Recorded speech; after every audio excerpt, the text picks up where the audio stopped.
part of the storyline of this new football seaon, learning some new names, faces, and roles. Jones has been experiencing that, as we talked about earlier, out on the practice field. We're doing it right now. Rick Barakat's with us. Rick, thanks so much for coming by. Absolutely. Great to be here. Rick is Carolina's new Chief Revenue Officer, which when I say, I think people listening go, what does that mean? So, Rick, what is this? What is it that you're doing?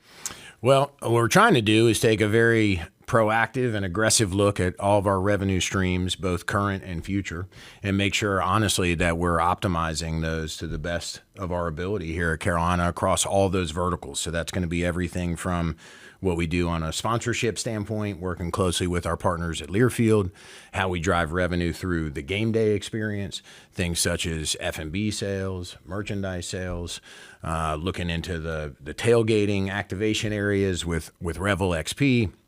And then what new can we create? And we'll probably talk about some of those things here today. What new inventory can we unlock? Can we create that would develop more opportunity, obviously, for us to drive new revenue streams? And then you're looking at endemic things like ticketing, right? What's the ticketing approach? What's the pricing dynamic there with ticketing? How do we want to address that both present and future as we grow the programs across all sports, not only football and basketball, but we're taking a deeper look at our Olympic sports offerings and our ticket policy there as well. So, Rick, fully understanding that you have not even been in this role for a year yet, have you had the opportunity to say, okay, I've taken inventory of kind of what Carolina has done in the past, and I feel like this has gone well, but I feel like there's some areas of growth in these different areas. Have you had time to do that? And if so, what conclusions have you come to? Yeah, no, I think to a degree I have. Fortunately for me, I've been close to Carolina and the program throughout my career, and I'm an alum, so I know Carolina very well. I had a lot of time with IMG and with Learfield previously, where I got more intimacy inside the department at Carolina. So I think I came in with maybe hopefully some advanced intelligence than what the next candidate would have had to really hit the ground running. So I had familiarity with our third-party partners we talked about, and how those have performed and interacted with Carolina over time, and where there's maybe opportunity to improve and grow those relationships. And then also looking, kind of beyond that at new things that maybe represent opportunity that has been untapped historically. So that could be things like naming rights at Kenan Stadium. So as we know, Carolina has not had commercial brands in the naming rights nomenclature for any of our venues. So we're taking a look at that now for Kenan Stadium. First and foremost, we're working with the Kenan family to align on positioning that we think makes sense and respects, all that the Kenan family has done historically and continues to do for the university. But that would be a good representation of something new that we haven't historically looked at for a variety of reasons.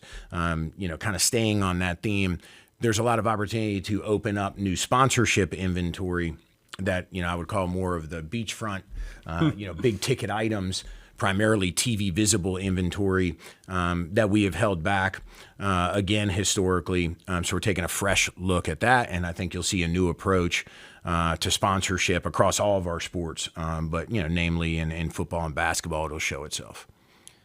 Some big news this week that people seem excited about, which is that Chase Rice is going to be in town for the pregame concert the day of the Carolina TCU season opener football game. How does something like a free concert that I don't have to buy a ticket to help create revenue? Yeah, good question. I've gotten that one already. I think this represents the continued investment into Carolina football and the fan experience, and it's a little bit of a build it, they will come philosophy. So where we may not monetize it to the degree we want, in our inaugural season here, we think we're going to build the foundation to deliver that in future years. Where we will see immediate pickup, we'll have to look at, of course, the pro forma for expense and revenue with all that we're doing here to launch the Chapel Thrill game day concept. But of course, we'll have additional tailgate tent sales through Revel XP.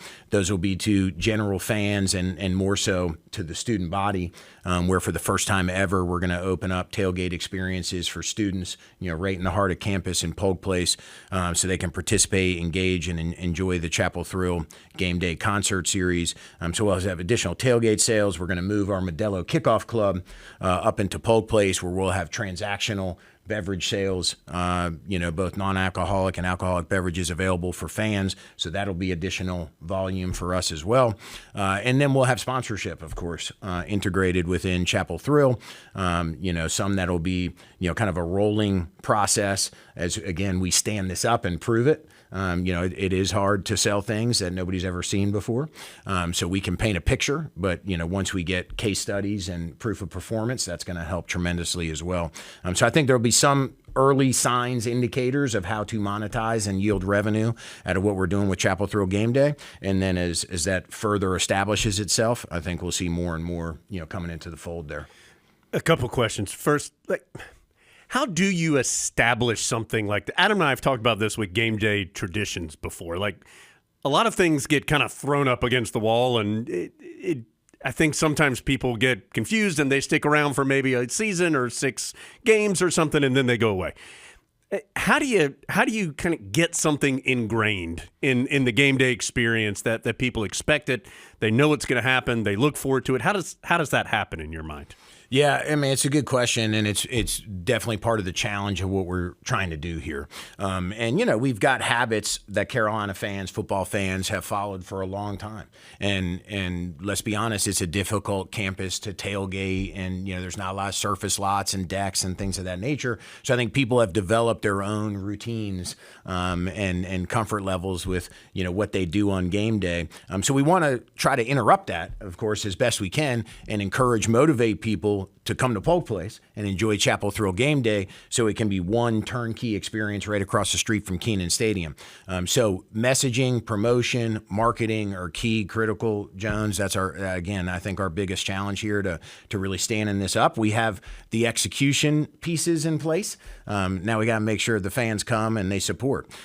We think the students are, an easier audience, hopefully, to get to and to communicate with, and to drive that. That's going to be the key part of this atmosphere. What we really want to do with Chapel Thrill Game Day there at Polk Place is it'll be, our version of the Grove, right? So everything doesn't have to be ABC, XYZ as it relates to other schools, but there are other use cases where schools have had great success doing these types of things, student tailgate areas, fan zones, fan-friendly options in entertainment, anchored by music and a concert series. So, we want to pick that up, put it in a Carolina context, and do it in a way that we think, makes sense for our fans and for the experience around Kenan Stadium. So we know it's going to be a build, and hopefully we have the advantage of a huge first game.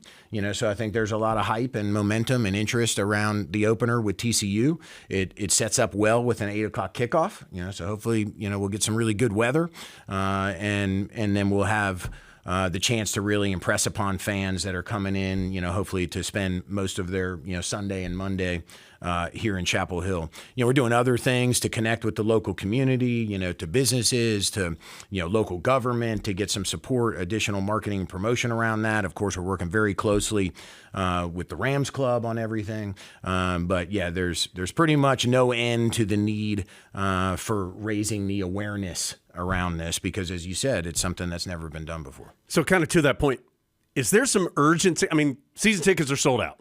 There's a lot of excitement for Carolina right now because of Coach Belichick and the unknown. And is there some urgency to kind of strike while the iron is hot right now to try to get this moving in the right direction relatively quickly? Does that make sense? No, it does make sense, and I think yes, absolutely, right. You got to capitalize on that, and I think interest around Carolina football is probably at an all-time high, at least in recent memory, right? So we want to feed that with other ways to really spark interest from fans, and again to spend more time on campus when they're visiting Chapel Hill, and hopefully to spend the whole weekend here, right? And that's going to be good for the local community. That'll be good for the local economy. So, we got to do our part to really provide that entertainment vehicle for fans. So, I think within the footprint of what we're doing at Chapel Thrill Game Day, there is something for everyone. Like we said, we'll have a dedicated student tailgate zone. We'll have an open public kind of beer garden with the Modelo Kickoff Club. Anybody is welcome to come and mill around Polk Place and just check it out. We'll have food trucks and other beverages available, and we'll still have our Coca-Cola fan zone taking place in the pit. So again, this is a challenging, project, I guess is the best way to say it, because we're trying to be everything to everyone, right? We don't want to alienate anybody. We want everybody to come in, right? We want to focus on the students. We want the students to really participate, but we want everyone to feel a part of Chapel Thrill Game Day. So we've looked at that, through the lens of, is there ways for everybody to participate? Is there something for young families? Is there something for students? Is there something for older alumni? And make sure that we're accommodating kind of all those needs and interests. And the same thing as it relates to artist selection, right? Because we want to make sure we're bringing artists in. We think Chase is the perfect one to start with. Obviously, he's got connectivity to Carolina and Carolina football, which is really neat and unique aspect of Chase.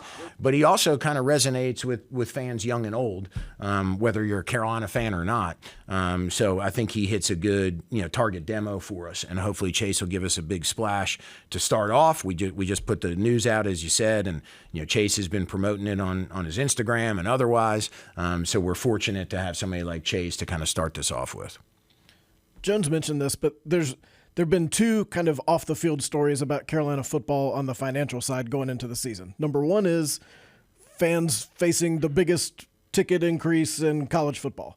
Number two is tickets are sold out. Right. So as someone who, you've been a Carolina football fan, how do you walk the line between your job is to get every dollar you can versus making Carolina fans feel like they're getting squeezed for every dollar they can? Mm-hmm. Yeah, I mean, it's a fair question. I mean, we've been relatively stable on ticket pricing for a while, so I think we were due for an increase. We don't do this in a vacuum. You're looking at comps. You're looking at comps across the college landscape. You're looking at comps across the professional landscape, across the state of North Carolina. We feel where we are is fair and represents the demand and interest as evidenced by selling out. So we don't think we've, priced ourselves out of the market because, proof's in the pudding there and what ticket sales have been. And by the way, it's not only General Bowl, it's our premium areas too. So all of our premium areas throughout Kenan Stadium, for the most part, are completely sold out to the point where we're unlocking and creating new space to accommodate, more premium demand. People can sit next to Jones this year. Wow. Who buy a spot next to Jones? Yeah, just sit right next to me. We might need to commandeer Jones's booth. Yeah, I'll just give him a headset. We've got the biggest booth up there. Come on now. I'll just give him a headset. Here we go. You do third quarter. So all of those things, go into what ticket pricing is. And then really the marketplace tells you if you're off, right? And the marketplace hasn't told us that we're off. We don't want, again, to turn a blind eye to those things. And every piece of the kind of game day puzzle is important to the fan, right? So not only what am I paying for tickets, what am I paying for food and beverage, what am I paying for merchandise? So we have to be aware of all of those things. But I feel like we're in a really good place right now, and I think there's still opportunity ahead, and we'll see based on how the team performs this year and if that demand maintains itself through the course of the season and builds even further, going into next year. We'll have to consider all of that. I want to talk a little bit about your history in just a second, but you've mentioned students a bunch. Mm-hmm.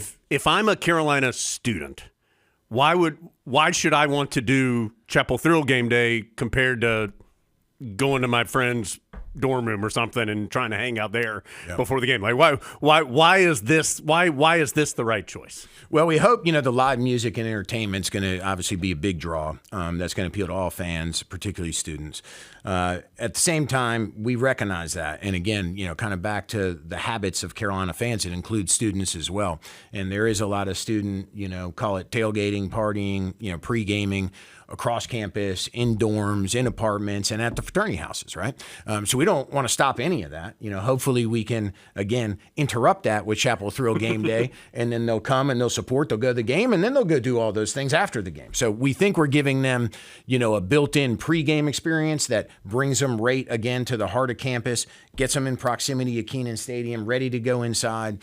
We've got, large LED boards that are going to be placed throughout Polk Place and over in the pit to, again, create, that game day atmosphere we want, and to just get folks dialed in and all things happening in college football on a Saturday with, of course, a keen focus on the Heels game that'll be forthcoming, each one of those Saturdays. For the students, we really want to give them that platform that gets them excited to be on campus and to hear live music, right? And to participate with their friends. So as I said, we're doing student tailgates. So those will be sold to student groups, whether those are, within the Greek system, fraternities, sororities, if there are other organizations that are on campus that, are related to the business school, or you name it, any student group, we want to participate, right? So hopefully, because we're giving them a forum to be together and then to enjoy entertainment, that'll attract them over. But again, we're going to have to live and learn and make sure that we're communicating with them effectively and they realize what the proposition is. And then number two, that it's interesting. So we do have student focus groups involved.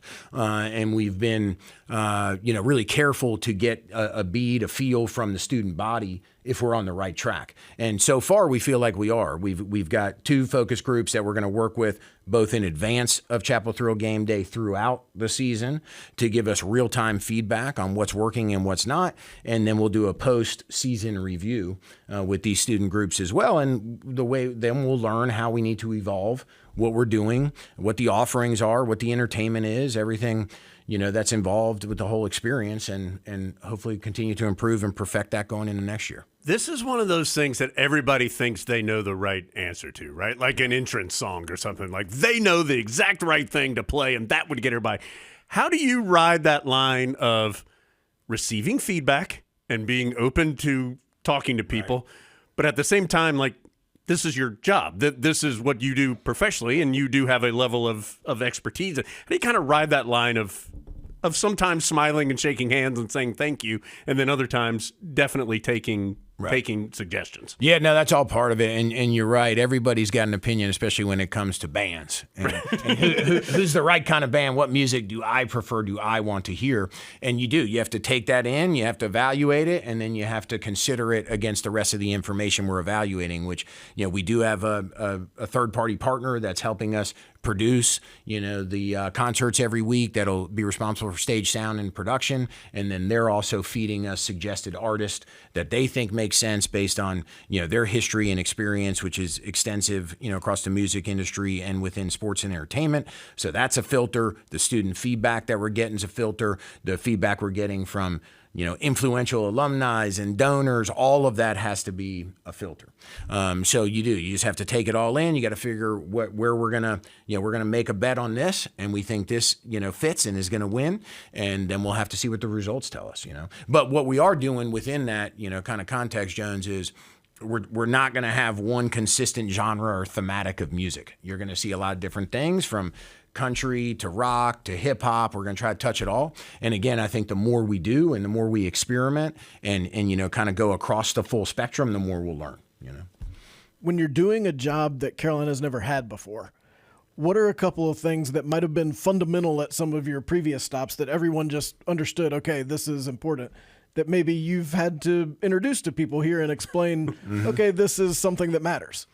Yeah, well, I mean, the best part about a job that nobody's ever had before is I can't screw it up. You're the best CRO we've ever had. Jones and I say that all the time. That's right. That Rick, the best one we've ever had. The bar is low. I really like that.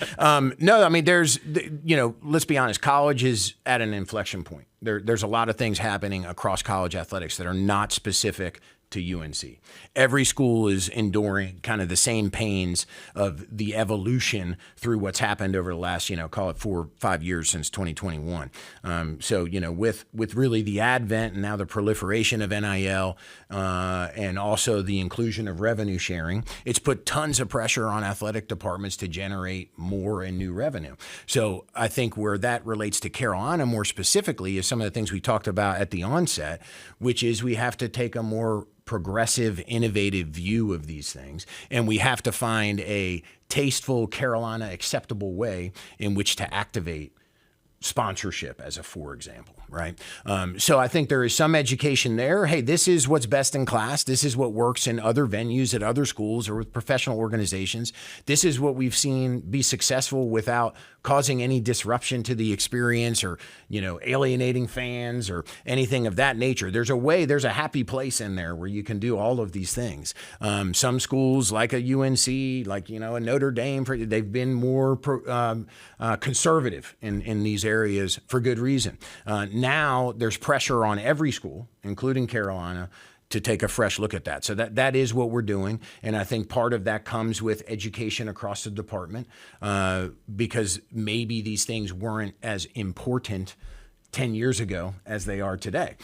So all of that has really changed, and we have to, be willing and able, really to change with it. Another good example could be special events. We haven't historically done a bunch of special events, here on campus outside of athletics. If it's, how do we take better advantage of the Smith Center, of Keenan Stadium, of Boschhammer? Can we do other things with music, entertainment, concerts, festivals, holiday displays, whatever it is? All those things have to be on the table, and we're considering all avenues of that, right? And I think that gives back to the fans too, right? People love coming to campus. They love, if you love Carolina, you really, there's no feeling like walking around on campus and visiting the venues and everything else. Let's give them more reasons to come, Go ahead. Do you think, I'm going to say people, and when I say people, I don't necessarily know if I mean like UNC people, fans, just kind of do you think people are starting to understand more that we are in a different time? This is not 1995 anymore, and like there are some things that have to be looked at differently. Are you seeing that, or is it still something that you're kind of battling against? I mean, I think it depends a little bit on your depth of understanding and proximity to all things college athletics. But for the most part, people who are dialed in and are paying attention, I do think they get it, and we're seeing that from, Rams Club donors to board of trustees, all the way up to the chancellor's office, right? And then as it relates to fans, that are supporting Carolina athletics, I think, again, those who are paying really close attention do get it, because this is not a Carolina thing at all. This is every school, across the league, across the country is having to take a fresh look at a lot of these things. So, I probably, again, how close am I to these things? Do I understand why ticket prices are going up, or do I understand why, there's maybe a new look at sponsorship, or why I'm seeing some new things, activate within the game or whatever else? Again, I think it's maybe individual, but for the most part, I feel there's a general understanding, comprehension that the landscape is much, much different than it was 10 years ago. How'd you get into this? Why were you the right guy to be the first guy who's ever done this here? Yeah, well, I think part of it, again, is my connectivity, but, of course, also my experience. So, about 30 years, into business. Most of that time has been spent in college athletics and both on a media sponsorship broadcasting side. I've had several stops there, and then specifically as it relates to sponsorship, I had a long tenure with both IMG College and then into the merger with Learfield. Over the last several years, I've been working in private equity in the pro baseball space. That was great experience because everything prior to that had been within college. So kind of to the question you asked earlier, that was able to open my eyes to some new things that are done differently at the professional level that could be applicable to college. Not everything is, but some things are. So what ideas can we borrow? Where have we seen success that we can bring that over here to UNC and take advantage of that? So I think, my candidacy was really embedded in the experience and then also the familiarity and connectivity to UNC, which I think we all feel is important.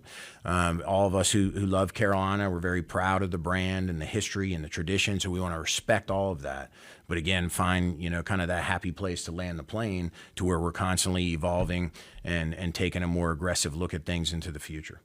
Of course, you have a very recognizable last name and a last name that's been involved with the ACC through the years. Tell us a little bit about the Barakat family history with the ACC. Yeah, absolutely. I mean, I think, and that goes as part of it as well. But, my dad, Fred, was the associate commissioner of the ACC, director of men's basketball for nearly 30 years. So I grew up, in and around ACC basketball. He ran the ACC tournament for all of that time. So came up as a youngster going to the tournament, tooling around on press row, bothering people like Jones, helping my dad where I could behind the scenes. But really was just an enthusiast and I think purist, around the ACC and ACC basketball in particular, really from, early days of my youth. That's what turned me on to Carolina. In fact, I was born in the North. My dad was a head coach at the time, coaching basketball at the Fairfield University when he took the job here with the ACC initially. So really didn't know much, about ACC history and tradition. Learned all that, growing up in Greensboro. And that's what opened my eyes to, the allure of the University of North Carolina. And because we were, pretty good in those days too. Carolina had a few good basketball teams as that was coming up. That as we say, athletics is a gateway to the university. And that was, what opened my eyes to all things Carolina. And so, I decided through high school that, I got to find my way into the University of North Carolina one way or the other. It took a little while, but just break in. That's what I finally got in. Do. So, yeah, I think just having that history and background in the ACC is certainly helpful. I believe in it, wholeheartedly, even the way the ACC has changed and evolved over the years. I often wish I could talk to my dad about that today. He may be stunned to see the 15 teams that currently comprise the ACC and how things have changed both geographically and in terms of, sports support, media rights and the like. You name it, it's a lot different than it was. Again, even it's not that long, right? I mean, we could go back 10, 15 years and the ACC has just changed remarkably, as have most conferences across the country. I think all of that, helped prepare me and for this role. And, I feel like I'm the right person at the right time to be here and to help Carolina, forge a pathway and strategy, into the future that'll keep us at the highest level, at the highest level, not only within the ACC, but across the country, and Carolina, think about it. Fans have to remember we're supporting 28 sports here at Carolina, which is more than, most of the teams in the ACC. And that takes a lot, to make the wheel go round to support 28 sports. We've made a big investment in football. We think the investment in football is going to help propel, the success of those other 27 sports, basketball included, and basketball, of course, doing its own thing. But to be successful and to put a good product on the field 28 times takes a lot. That is a little bit unique to Carolina. It's something we're very proud of. That's why you see us, winning national championships with several more this year and, high finishes in the Learfield Directors Cup. All those things matter to the overall profile of the university.